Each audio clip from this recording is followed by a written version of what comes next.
Welcome back, everybody. So today we're going to be starting a new series on the C4. It's summertime here, it's starting to get a little warmer, and it's a perfect time to actually paint the car. So I'm going to be doing a whole do-it-yourself, how to paint your car series. I'm not going to be pulling the doors off or changing the color. I am going to do it red, but I'm going to start with pretty much nothing. I don't have any of the tools or anything. The only thing I do have is an air compressor, which you are going to need some form of air compressor to actually spray it. So my plan is this. So I'm going to remove all the trim, the bumpers, everything off of the car, sand it, do all of the little repairs that need to be done to the body, and then I'm going to buy an inflatable paint booth, buy the paint, and then we're going to paint it. So I'm going to come up with, most cost-effective ways to do this. I'm not going full show quality, but I am going to try to do the best job I can with what I have.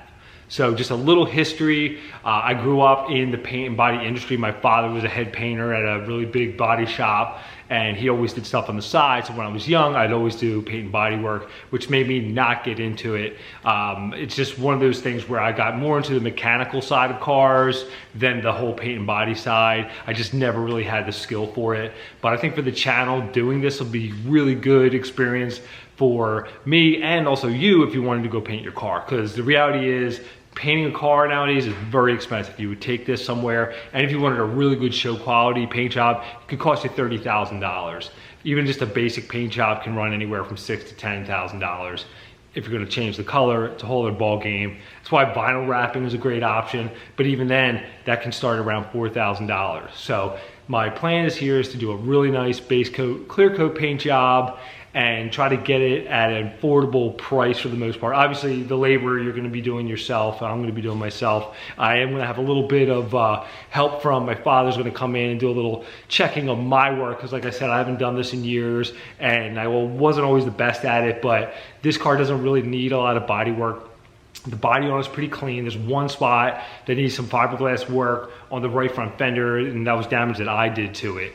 So besides that, that's what we're gonna do. I'm gonna do a walk around the car now, and then we'll do some breaking down, like how to take everything apart, because I'm gonna take the mirrors off, the trim off, probably gonna have to take the bumpers off, stuff like that, just so we can get it ready for paint.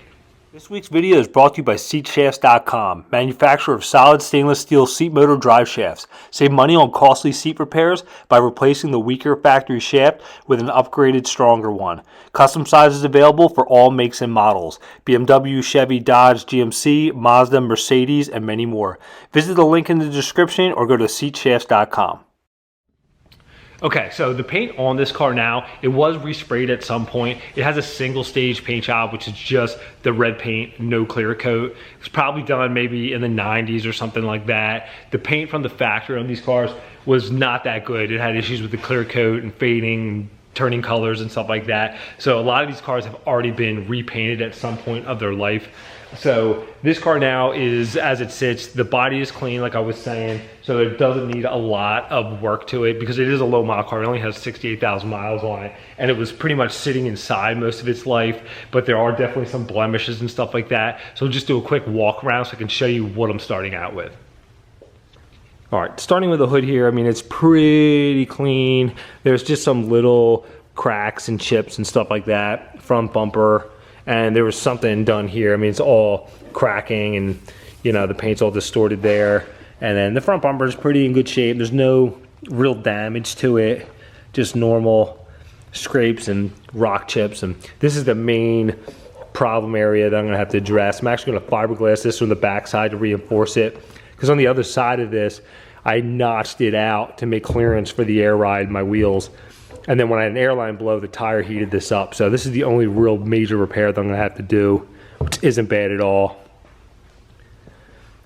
Normal chips on the mirrors, which we're gonna take off. It's hard to tell, but the paint itself is just, it looks good from far in pictures and in the video, but when you get up on it, it's just not very pretty. And the same thing with the rear bumper here.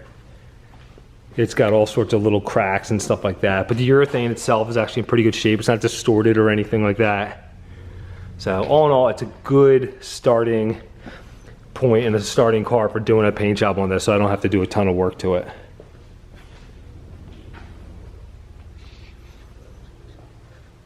So the first thing that I'm gonna do is probably gonna get this thing jacked up. I wanna take everything off as much as I can off of it just to make it nice. Like all the little trim around the windows. Like I said, the bumpers are gonna come off, the door trim, all that kind of stuff like that, because I wanna do a really nice job with it. So we're gonna just spend some time doing that. I'm gonna show you step by step how to take all those parts off. And then we're gonna sand it, and I'm gonna have to prime some spots and do the body work and stuff like that. So my biggest hang up was that I didn't want to sand the car outside, bringing it in and out, and I didn't want to sand it in here because of the mess it's going to make. I have my other 2 Corvettes in here, and then I have a bunch of other stuff, and then the dust is just going to be everywhere, and it's going to be completely messy. Not a big fan of that. So I was going to build a kind of like enclosed room for sanding with plastic, and then I looked up and found a 10 by 20 tent off of like Walmart.com, and it ended up being on sale for like $89.99.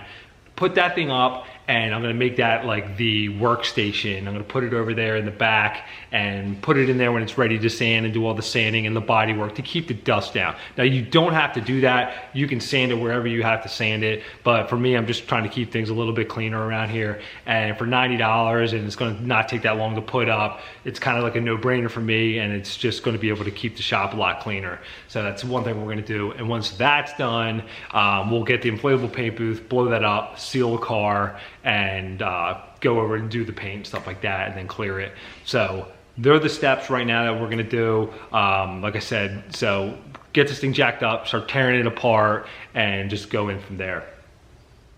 All right, so far I spent around $90 for that tent, about 20 bucks on airline fittings, because I had to change a couple leaky ones over to get the compressor running the best it can, and I had to pick up a sander because I don't have any of that stuff. So I ended up just going to Harbor Freight, getting a 6-inch orbital sander. This was like $45. They do have better quality ones there. Also, you can go online and buy a better one if you plan on painting multiple cars, but for me, this will do the trick. We'll try it out. So $45 there. I also bought from Amazon.com a pack of variety sandpaper, 220, 320, 400. There's 80 in here, and this is like 20 bucks. It's the stick-on type that works with this. So that's what I have so far, and that'll get me pretty much this thing prepped. And then I'll probably have to buy some fiberglass, body filler, stuff like that. But I'm gonna show you everything that I get along the way and the things that you'll need. And then at the end, we can tally everything up and see how much I spent. All right, so that's the plan. So we're gonna get this thing torn apart, get into it, and hopefully we have it all wrapped up by the end of the summer, just so I can enjoy it a little bit. So I am gonna break up these videos as much as I can just to give you guys quality content on how to take everything apart and the steps that I'm gonna take to get this thing painted. So if you enjoyed the video, hit that like button. Thanks for watching.